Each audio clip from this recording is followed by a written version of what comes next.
Welcome back, ladies and gentlemen, once again to the Chelsea Roar, the Chelsea podcast by the fans, for you, the fans. And I am here once again with now friend of the show, making his second appearance, the great Mr. Ben Jacobs, has greatly given up some of his time before he catches not quite a red eye, but it's definitely a flight. So thanks for your time, Ben.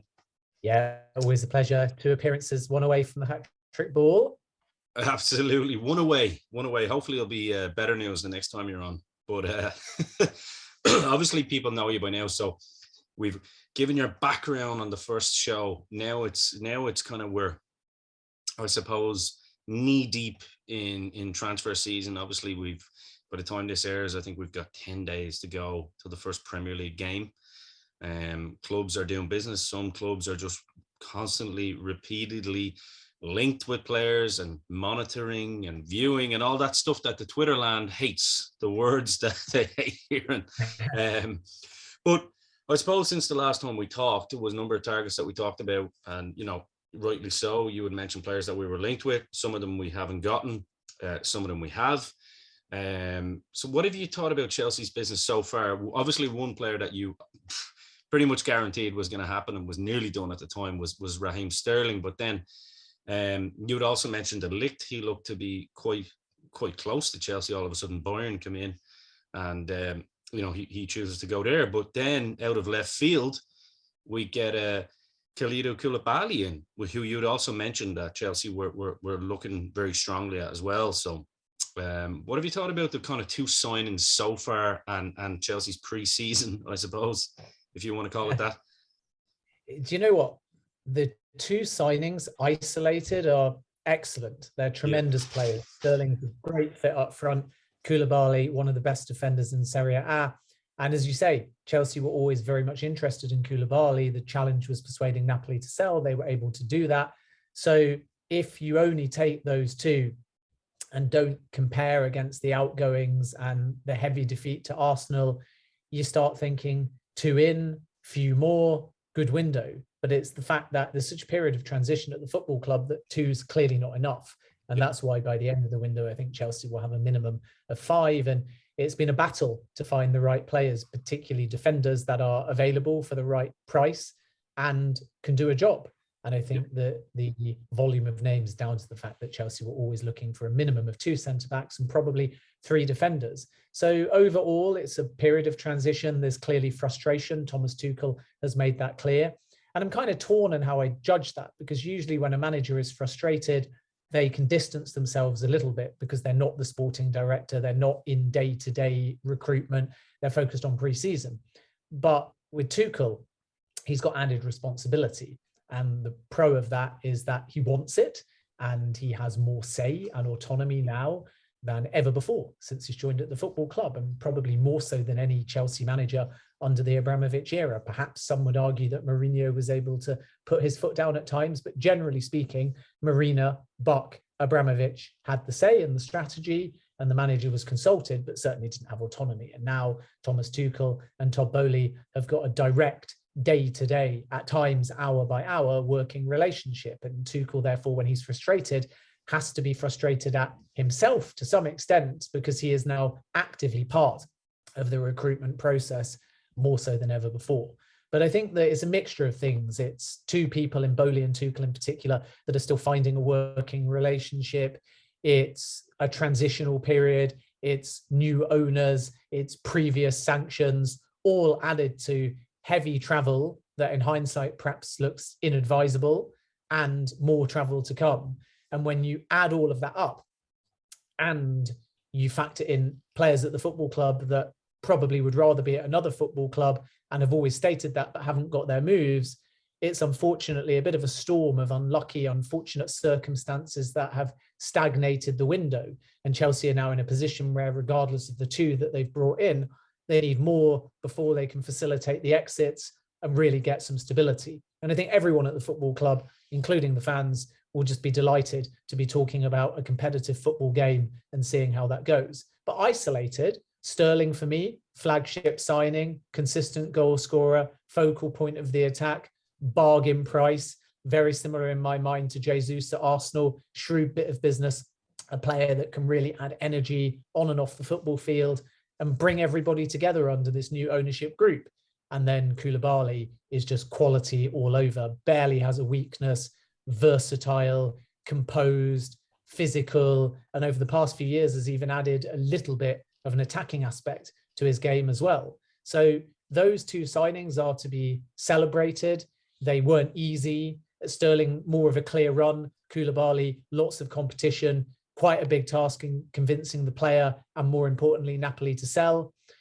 And if you add, even if there's frustration first, even if there's stagnation first, even if the football season starts first, if you add 3 more and they're at that level, then Chelsea on paper will have had a fantastic window. But right now, there's less excitement about those two and more doom and gloom because there's mental fatigue due to the travel. There's players that would rather not be at Chelsea. There's not enough in. There's too many outgoings. There's too much uncertainty. And then I think that unfortunately the Arsenal pre-season defeat, even though that shouldn't matter result-wise, did matter because of how emphatic it was.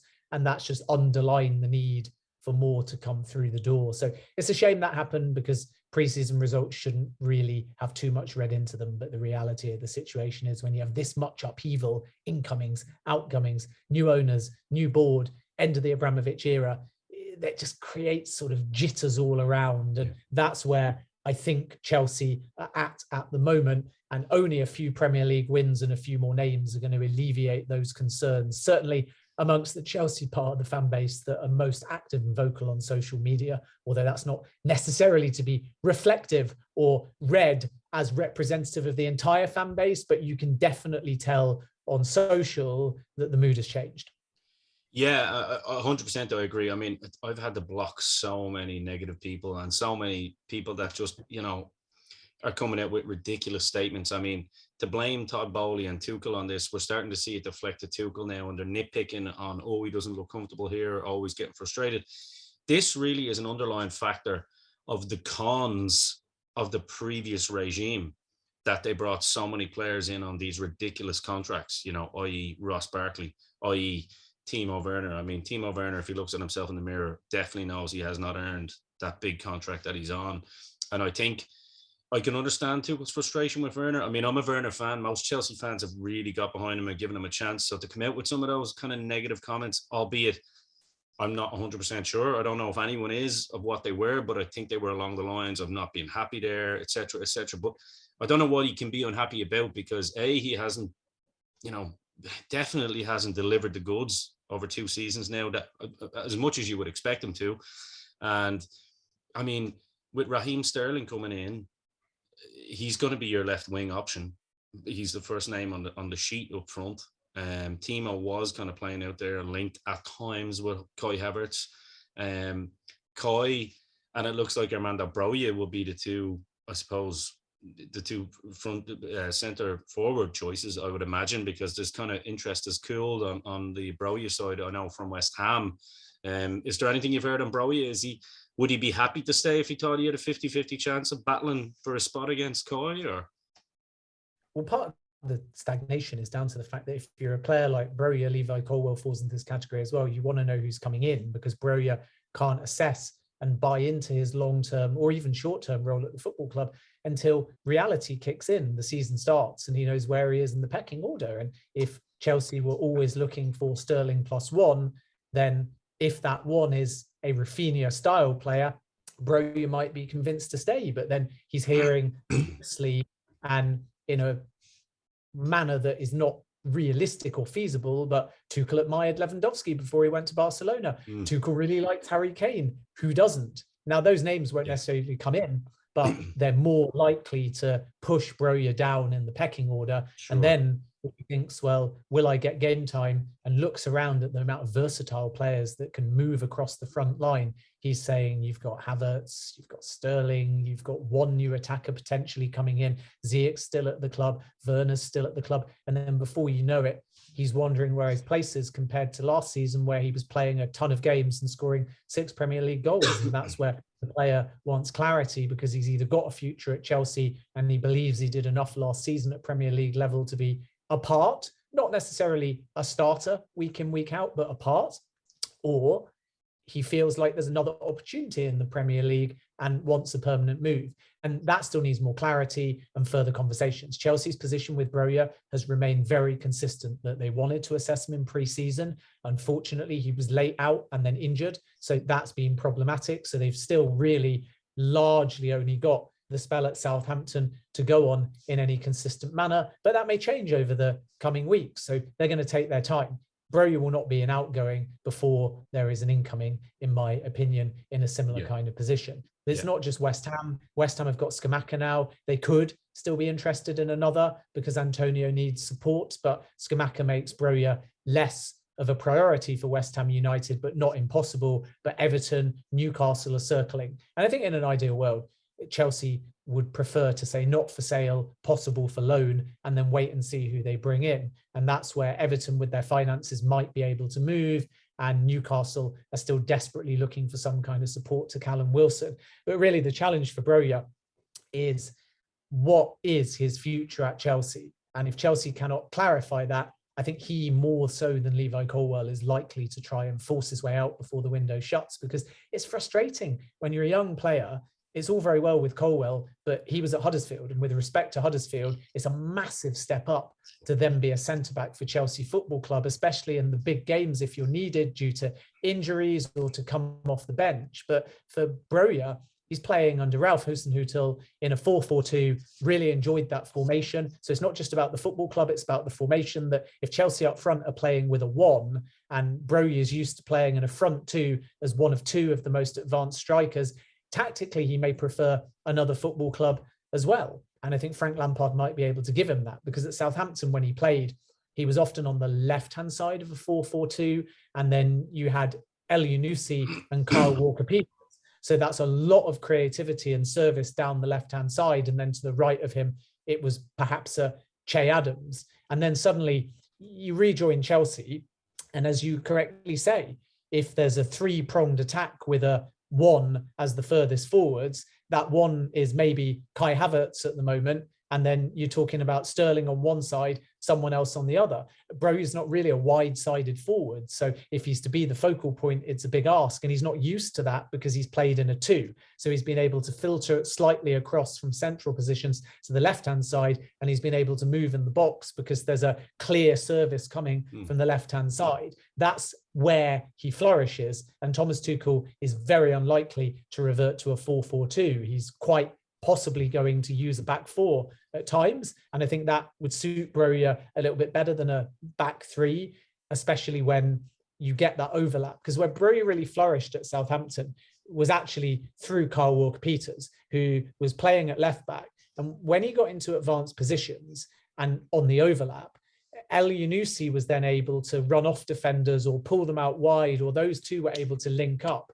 So then when they played direct football to Broja to feet, he was central left at times, or central anyway within a 4-4-2. And he was very good at taking a touch and moving. But on the counter-attack, or when there was more patient build-up, the left-hand side and the width was used by those other 2 players to drag defenders out of position. And then Broja was able to be very kind of intricate. Whereas if he plays in Chelsea's formation, I don't think he'll be as confident. And at times, I think he could look more isolated, and he's not played as much within a front 3 at Premier League level. Now he can adapt and he can learn. No, I'd say at Premier League level, but I think, like, if you look, I followed him very, very closely, and a lot of Chelsea fans did, obviously, when he was coming up through youth level, and obviously with Vitesse, he was that kind of Diego Costa style hustle and bustle, playing as the focal point. So I hear what you're saying.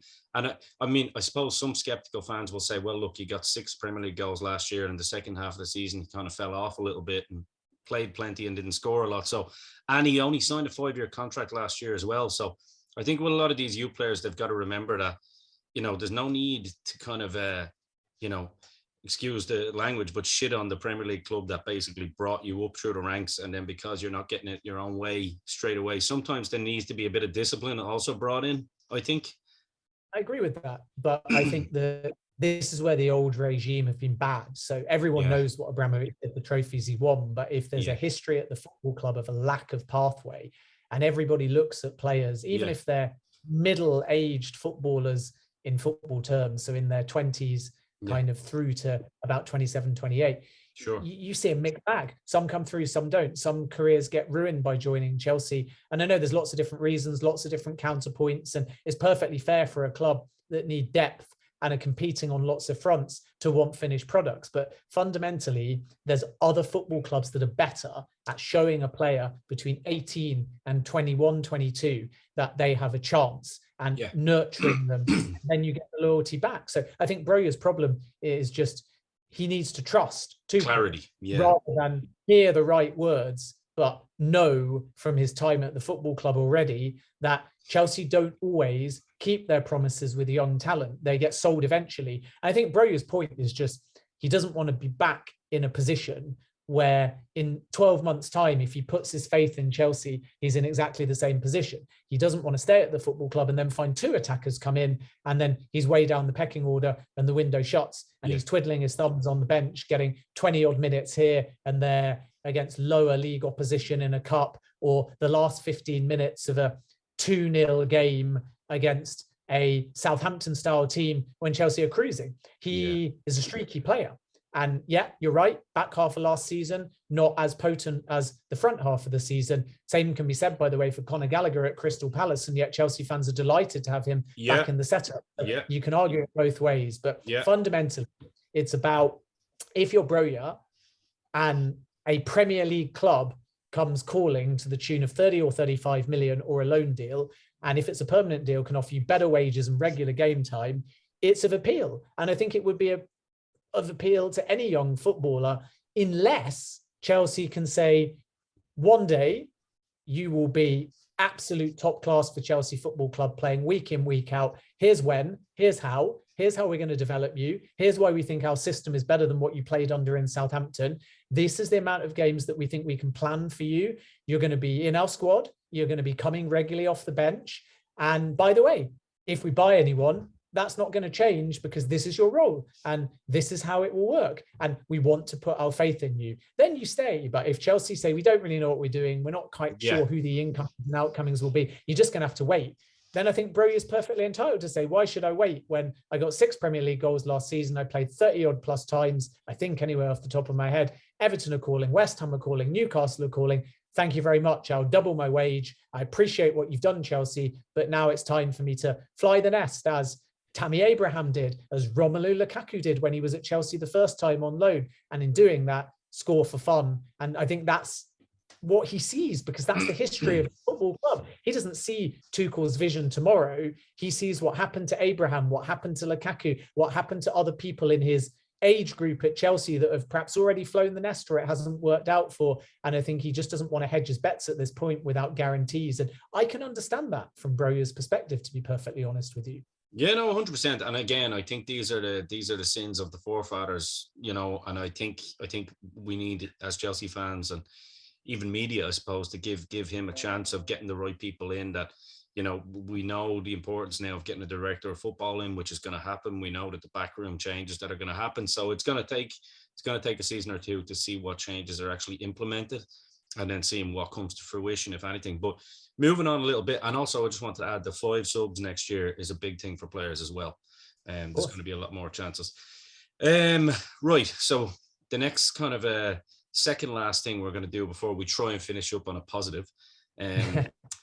The plague of Chelsea's probably the European team that has been the bane of the Abramovich era has always been Barcelona. Brokalona, as some people call them. I just thought I'd throw that in, which is quite funny. The Koundé saga, which I kind of have a little bit of a thought here that maybe he wasn't always Tuchel's target, and they kind of went back to him because they possibly had a previous agreement in place, and that probably swayed Koundé a little bit. I don't know the player, but I mean, if I'm thinking on a human level, it makes sense. You know, when we look at the players like De Ligt that went to Bayern, I get that, you know, Bayern are a big club around. I know he's Dutch, but Bayern are, you know, one of the European superpowers. Barcelona now, we've had Rafinha. I know people like to make jokes at Chelsea that all these players have rejected us. I'd just like to add that Koulibaly was actually one of Barcelona's top targets and he chose Chelsea. So there's a win for us. chin up, my friends, chin up. We can take that win. But the Barcelona situation, the Koundé saga, Dembele taking wage cuts, Rafinha joining. Some of these players haven't even been registered yet. I heard that there was some stories to come out that say that Xavi had personal phone calls with Christensen that possibly swayed his decision and backing off on his contract. Xavi seems to be involved in a lot of things, but I can't think of Xavi just being the one guy in behind everything, calling everybody. It's obviously from higher up, but the Barcelona thing is a strange one. I understand the whole lever thing, and you obviously explained it in previous Twitter posts. Where we are now, it's coming to light that we're hearing also Frankie de Jong has been offered to Chelsea as well. I don't know whether that's a sweetener, from Barca to Chelsea just to try and not completely kill that lovely meal that Bowley had with them a little while ago.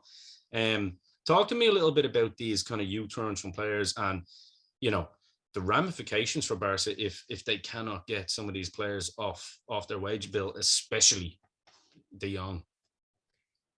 Yeah, I mean, as far as the finances are concerned, Barcelona are very much, as I think I outlined in a tweet, spending now to build a squad to get football success. And if it succeeds, even though it's a risk-reward strategy, then they'll be all the stronger for it. If it fails, then they'll still be saddled with a range of different signings, a large squad, still a pretty expensive wage bill, although they're trying to reduce the mass salary down to about 400 million euros.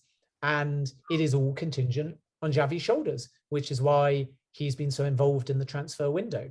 So they've activated a couple of levers, which in layman's terms is selling TV rights or a percentage of them. They could have a buyback, but generally this is deemed as a one-off bailout to generate income, and there'll be a series of levers. The third one isn't too far off either, that give Barca liquid capital in the very basic terms to move in the market. Then they have a secondary problem, which is under La Liga's strict financial rules, they have to be able to register the players. So you can sign them by actually having the money and agreeing a deal. And then after you've done that, you register the player. And to register, they have to keep their wage bill down. And I'm talking very basic so people understand. And in addition to keeping your wage bill within La Liga's limits, Barcelona also may need more income coming in from transfer fees, in addition to balance their overall books under financial fair play. And that's kind of where De Jong starts to come in. So with De Jong, it's interesting because Barcelona have purposefully done this on their terms. And the reason for that is because they would like him to take a pay cut, but they may still need the transfer fee. So they're playing everybody. Manchester United are waiting. Chelsea encouraged to bid. Why? They want to line up the possible fee. They might need it. Yet if De Jong is persuaded to take the pay cut, then they may U-turn and say, we always wanted to keep him anyway. But what's interesting is that Xavi says that De Jong can be converted to centre-back, and they've just signed or are about to sign a centre-back in Jules Koundé. So there's a lot of conflicting narratives. And the reason for that is because it smoke screens intentionally to cloud the situation. So then if De Jong stays, Barca say, we were always on record saying we wanted him to stay. If he goes, they say we were always going to sell him. If they did have an opportunity to get Bernardo Silva, then that's off the De Jong fee. If they need the De Jong fee for Jules Koundé, again, they say that's why we wanted him out. So there's constant movement, and it's Barcelona's PR machine giving you lots of different narratives. And then when one of those narratives happen, they say, well, we always said that that was the plan. Yeah. And if you look with a fine tooth comb, you realize the inconsistencies. So coming back to Jules Koundé, we were told that a deal was 90% agreed when Barca won't even admit at that point that they're in negotiations privately, but publicly the message is we're close. And that's to kind of warn Chelsea. Sevilla denied it. Then we were told it was 99% done, and yet Sevilla say no offer, no paperwork, no formal negotiations. Then we get told that it was going to be done on Saturday, then Sunday, then Monday, then Tuesday. Now we're on Wednesday and the deal is genuinely close because there is a verbal agreement in place. But Barcelona have had to pay in excess of 60 million euros. I think the fee, having made a few calls before we came on, is around 62 million euros. Sevilla, remember, ideally wanted 65 million euros. And again, we'll get PR on this. Barca sources, as they did with Rafinha, will lowball and say it's actually only 45 plus 5 or 10. So that makes sense to me then, because a lot of us were kind of scratching our heads and saying Monchi, whoever, I'm not Spanish, so I can't pronounce his name, but we were thinking, does he hate Premier League football that much that he's going to accept the lower bid from Barcelona when they were going to get probably a lot more cash up front from Chelsea? But you know, it just, the Spanish systems just feel so shady to me. Like, and this is all just my own conspiracy theories. So this is don't take this to the bank. But it seems to me like there's a lot of backhanders going on here with the Barcelona thing. And it does seem to be the Spanish way as well when it comes, and even sometimes the Italians as well, they'll like sell to their own clubs, making their opposition stronger instead of selling to the Premier League. And it's kind of like, it feels a bit weird to me. Yeah, I don't think that's what happened here, because Sevilla wanted to sell to Chelsea. Sevilla do not have the best relationship with Barcelona. And you only have to look on social media to realize that everybody wanted the Chelsea deal done from a Sevilla perspective. They don't want to be selling their top players to Barcelona, especially, as you say, if they feel that there's some kind of cut price. So just sort of circling back, the reality is this, that Chelsea were the only ones at the table to begin with, right? They believed they had a deal that was briefed by Chelsea, by Sevilla, by the players' camp, and even by Barcelona, who, let's not forget, a week ago were all backtracking and saying, we never really wanted Jules Koundé. A deal is impossible. We can't match Chelsea's offer. And this is what I mean about the narrative, that when Barcelona genuinely felt they couldn't get Koundé, they said he was never a priority. And then 24 hours later, they're alleging there's a 99% agreement. And they did the same with Rafinha. It's smoke screens, it's seesawing, and the transfer window does seesaw. So obviously we as English media also have a responsibility to acknowledge that we reported that the deal was all but done. And I was one of them. And I said that the deal was virtually there verbally, only pending formalities and structure. And that was accurate at the time of reporting. Transfer windows can change. And the reason why it changed was for a few possible twists that I don't think Chelsea were expecting. One was the fact that Koundé received a call from Xavi and changed his mind about going with the team to Portugal. He trained alone, but that wasn't the plan. So prior to that, when we all reported it, or certain journalists reported it anyway, with different levels of definitiveness, depending on what sources they had spoken to. But from my perspective, Chelsea thought he was going to London. Chelsea thought they had a broad verbal agreement, having had a whole week or so of talks with Sevilla.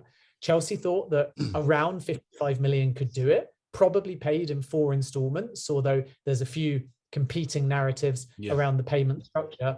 And then all of that was verbal. At that point, Chelsea had to put everything on paper officially to get a green light.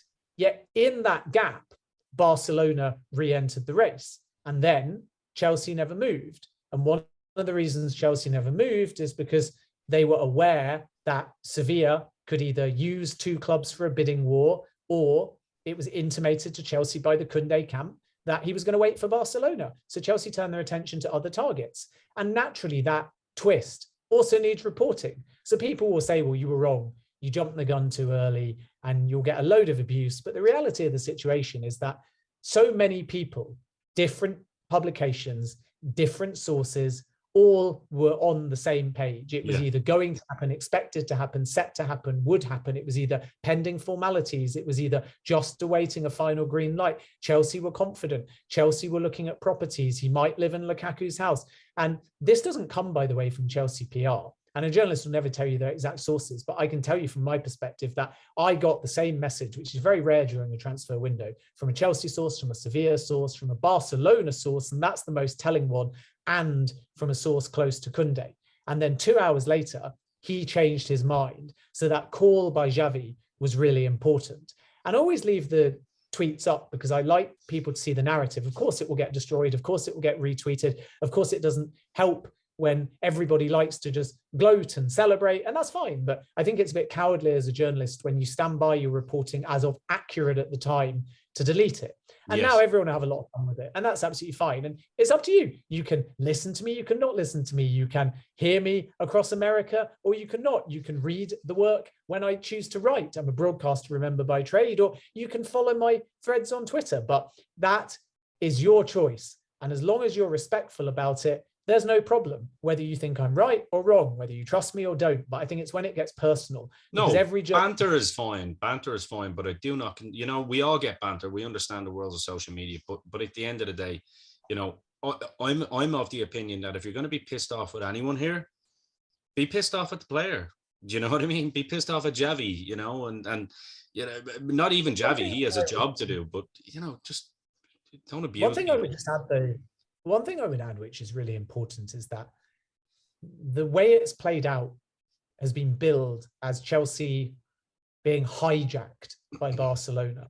And in the case of Rafinha and Koundé, Barcelona's movement was after Chelsea's with the clubs, for sure. And they definitely reacted based upon what Chelsea did. But let's not forget that Barcelona had terms with Rafinha in March, long before Chelsea even considered him. And let's not forget with Koundé, if Chelsea wanted Koundé, they could, to some extent. I know there were sanctions, I know there were delays, but they've been trying to get Koundé on and off for the best part of a year.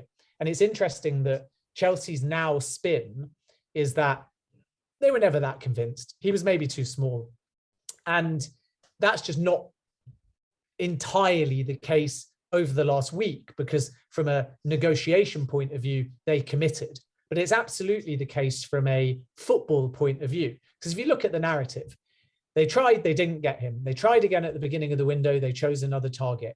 Then they tried for Ake, then they tried for De Ligt, then they tried for Koundé and Kimpembe kind of simultaneously, and in between they brought in Koulibaly. So if you're Jules Koundé, and I think this is a really key point, you have watched Chelsea go through targets and go hot, cold. Maybe you're joining, maybe you're not. Maybe you're too small.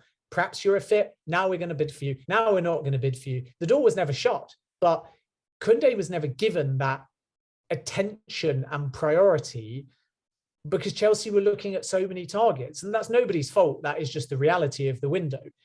So then if you're then Xavi, you're going to call up the player and you're going to say, we want you, wait for us, first choice centre-back, goodbye. And then he's comparing that to Chelsea. Maybe you're joined, maybe you're not. I've waited for some of the window. Not sure if they're going to agree a fee. Looks like they've signed Koulibaly. Oh, now they're signing Ake maybe. Oh, now they're looking for a straight cash deal for De Ligt. That is quite unsettling to the player. So the manager plays a role in convincing the player he's a priority. And Chelsea are giving off these vibes now and really all window of, we've got lots of targets, you're one of them. And Barcelona have given off a vibe of, wait for us, you're our priority. And I think in really simple terms, that's why Koundé was persuaded to U-turn and wait, because Chelsea didn't show enough. And I really don't mean this critically, because managers, sporting directors, they're fully entitled to weigh up targets, especially with the volume of incomings. And you can be a bit cutthroat because you got to get it right. But with Koundé, it's become not about him. It's become more about a scapegoat transfer of Chelsea's current health and status in recruitment this window, which is a shame because, as I said at the beginning of the show, Sterling, Koulibaly, really good signings. But Koundé's become about failure, not just the footballer. And the reality actually is that on and off, he's been there. But if Chelsea got Ake and agreed a fee, they wouldn't have gone back to Koundé. If Chelsea got De Ligt, they wouldn't have gone back to Koundé. If you asked Thomas Tuchel to rank a week or two ago, his forget finances, forget availability, just who do you want? Rank them in order. Then you're only going to get two. I would be surprised later in the window if Koundé was in that top two. I think Koulibaly would have made the top two. I think De Ligt would have made the top two. And then I think there's just a debate as to whether it's Koundé third, or Kimpembe, or Skriniar, or Dumfries. There's lots of different options. But I think if you said you can have two centre-backs from this list, rank them 1 and 2, I think that Thomas Tuchel would have said Koulibaly, De Ligt. And I think that says everything from Koundé's point of view, because Xavi is saying, I want one centre-back in, and it's you. And that's the big difference of how it was sold to the player, in my opinion. Okay, and I like that, and it's nice to get a bit of clarity on that. Well, look, we'll spend the next 5 minutes or so, because I know you've got your flight. I do just want to add to that. I think it is time that the new Chelsea board really need to step up now. I mean, we've been promised this 200 million. It's about time that they actually lock on targets and make it happen, because these players that do come in need to settle very quickly. We can't have a month of stop starting, because everybody else is strengthened in the top tier, including, Tottenham and Arsenal. West Ham are strengthening. United, not too much, but in fairness, they've got a new regime and they're looking pretty good. So I think if I'm Todd Bowley, I'm saying, right, I need to get the fans on side here, and I need to lock in. So that kind of segues into my next point. The targets now, which one target that you mentioned was probably the most difficult one to sign when you were on last time, was Wesley Fofana. And now we're hearing that Chelsea have finally gone back to Wesley Fofana, which you're probably going to be talking 70 million plus for Leicester to make a deal. But if you are Chelsea and that is your first choice target, and I really rate the player, then you need to pull the trigger and just make it happen, right? Yes, but Leicester are tough negotiators. I know. And, I know.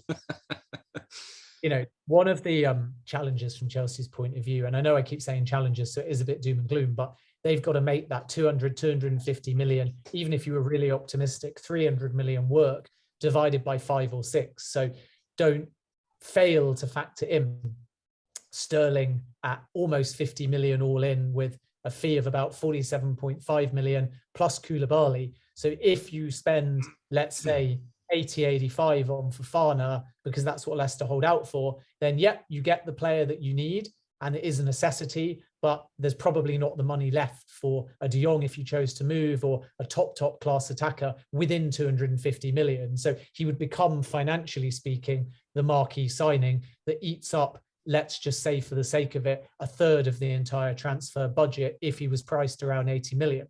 So the situation with Fofana is that the interest is real, and Chelsea have looked at Fofana before with a view to future windows, good age, lots of talent and room to develop, and would fit nicely into the system, and has done really well at Leicester to slot in quickly. Has had a few injury problems, but when he's fit, he's a massive asset. And everyone's getting excited because it's clear he's got a soft spot for Chelsea. Photos are doing the rounds when he was young of him wearing a Chelsea shirt. And of course, Chelsea have got a good history of being able to raid from Leicester, with Chilwell, who's worked out fantastically, Kante, who's been a brilliant servant to the club since he joined, and in my mind was even better at Leicester City when we won the Premier League, and Danny Drinkwater didn't work out. Don't mention Danny, I was going to say, don't mention. But at the time he was signed, he was a very good, consistent player, an unsung part and a key midfielder for Leicester City. Even Riyad Mahrez, Chelsea tried for as well when he tried to force an exit from the Algeria camp, and Leicester put their foot down. But Leicester are tough negotiators. And the thing about Fofana is that not only is it going to be a high fee, but he only signed a contract at Leicester in March. And because that extension is so new, Leicester have got all the cards. And the good news for Chelsea is that the player would love a move. There's no denying that at some point. But the bad news is that he's settled at Leicester. He likes Brendan Rodgers, and he will not force his way out of the football club. Now, Leicester need money under financial fair play. Fofana is down in the order, I would say, of players that Leicester would like to leave. So there's the anticipation they'll get something in eventually for Tielemans. And then Maddison, if an offer was to come in, would be piqued by that. And then I think you go to tier 2 of big money players. And that's where Harvey Barnes with some basic Newcastle links and Wesley Fofana with Chelsea and historically Manchester United links comes in. And the big question is, how deep into their talent are Leicester prepared to sell, and how urgent is that sale? So if Chelsea come in quickly, is Fofana bumped up out of necessity? And Leicester's problem, other than having a bad window with incomings, they haven't signed anybody, is that by being a underdog club, let's just say, I'm a fan, so I can call them that, they did so well and the players got so well rewarded that it was just bonus, bonus, bonus, and the wage bills crept up. Win the Premier League, huge bonus. Get into the quarterfinals of the Champions League, huge bonus. And then you get to the next few seasons where, not last season, but the 2 seasons before, we missed out on Champions League on the final day of each season.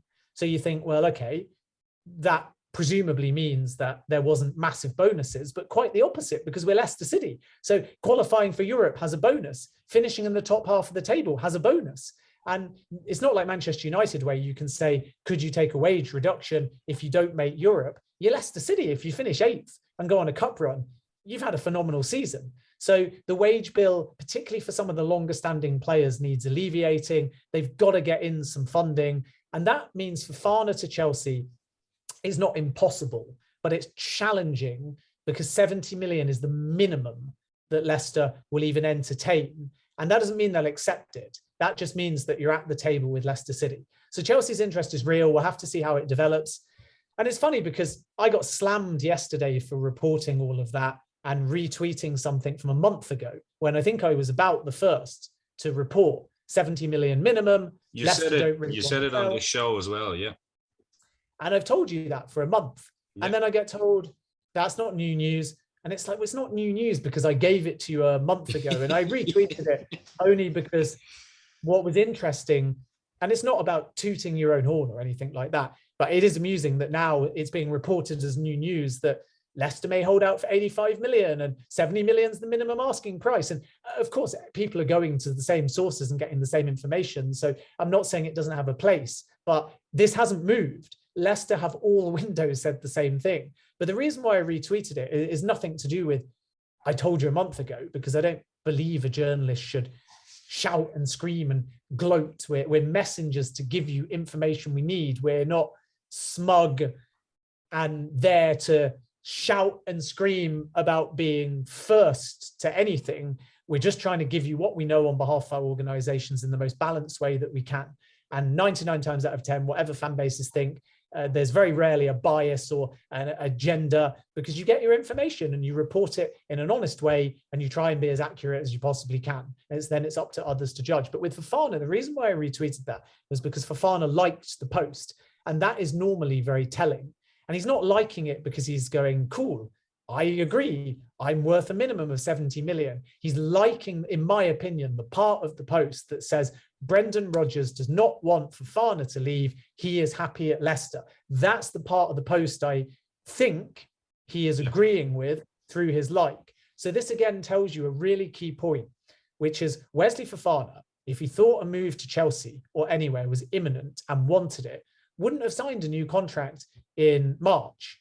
And by signing that new contract in March, it gives Leicester the ability to do what they want with the transfer fee.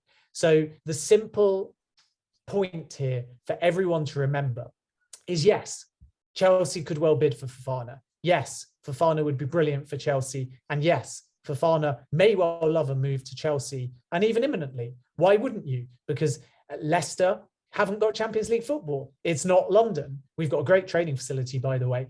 But Fofana is young and Leicester have the control. So it's going to require Chelsea to pay above market value in the same way that Manchester United paid above market value for Harry Maguire. Yeah. If they're prepared to do that, and they might, because of his age and his potential, they may make progress.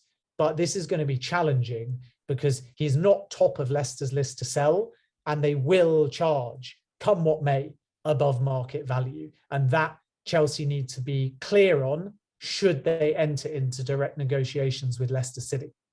Perfect. And what a way to finish the show. Look, I suppose I'm not going to, as we said last time, we're not going to talk about what players we think will end up where. Chelsea are going to sign a centre-back. I'm sure, as you mentioned, the targets are Skriniar. They are obviously Fofana. Kimpembe is still a target. It's the short list is getting smaller and smaller, so it is going to come down to whoever they say. And as you mentioned, obviously they are looking for a right-sided forward and possibly a midfielder as well. So, look, I suppose it's you will probably able to speak for you here on this and say, watch this space. Things are probably going to get pretty heated over the next week or so, I would imagine.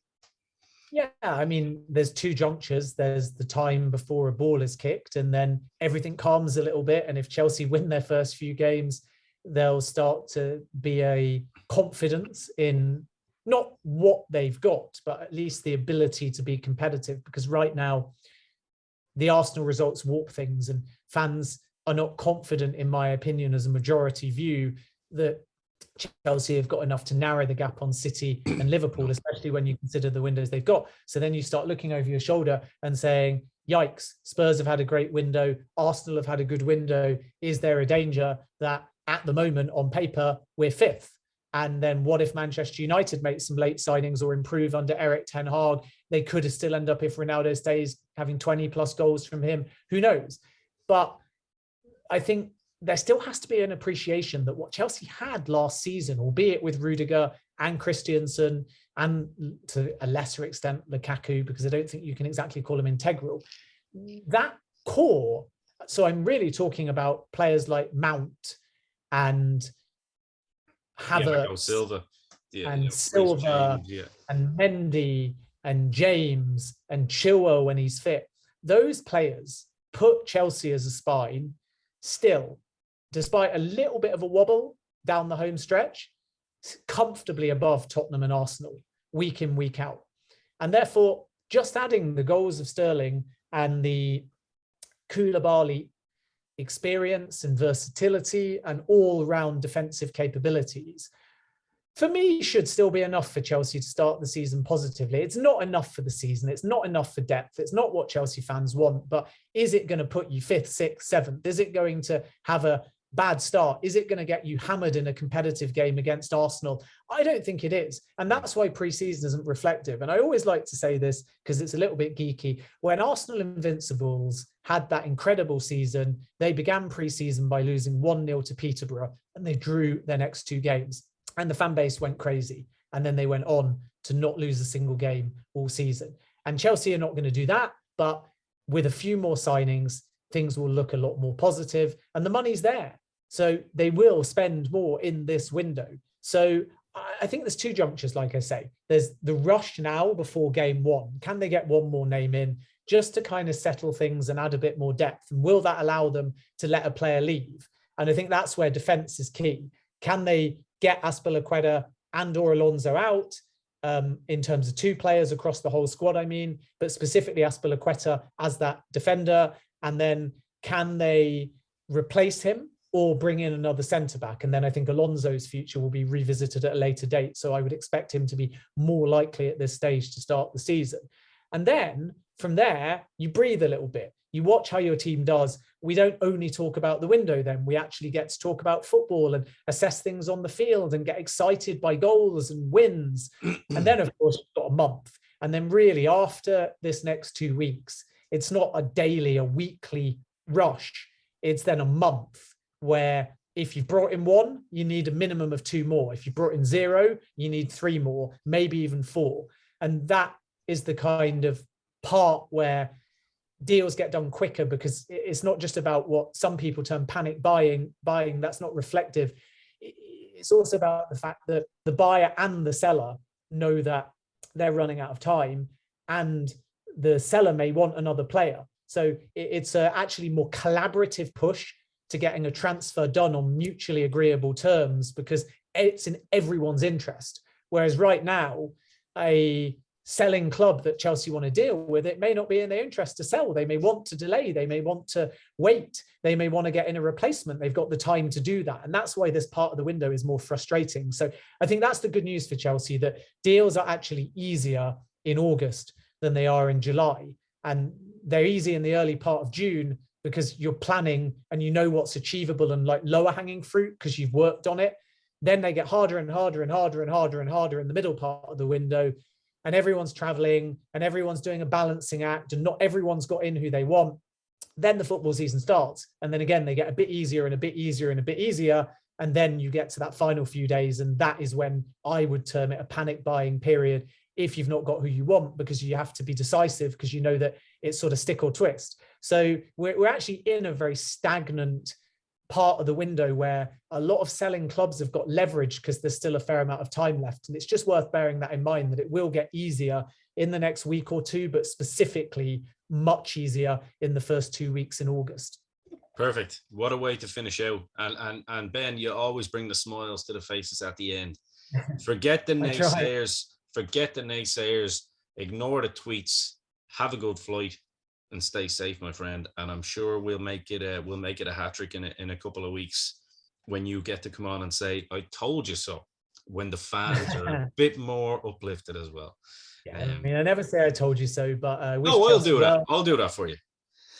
It's not about that. I mean, but I wish Chelsea well. It's a good club. They're good new owners, and that you can see from the core players that will remain and be integral, that the Chilwells, the Mounts of this world, they're still going to bring the energy. Sterling's definitely helped in the dressing room. So I don't think it's all doom and gloom. I honestly think that if Chelsea can start the season with a couple of wins, then there'll be a calmness. And again, I just finished with one point, which is Chelsea Twitter, football Twitter, is never, ever, ever reflective of wider football club mood or fan base feelings. So if you get sucked into the day-to-day, the banter, the trolling, the rumors, the day on day, then you will think somehow it's chaos. And even owners and players have to be careful not to do this, because if you read Twitter, you get vocal minorities, but you get a misread. Whereas I actually think the vast majority of the Chelsea fan base, away from Twitter panic, are just thinking, hey,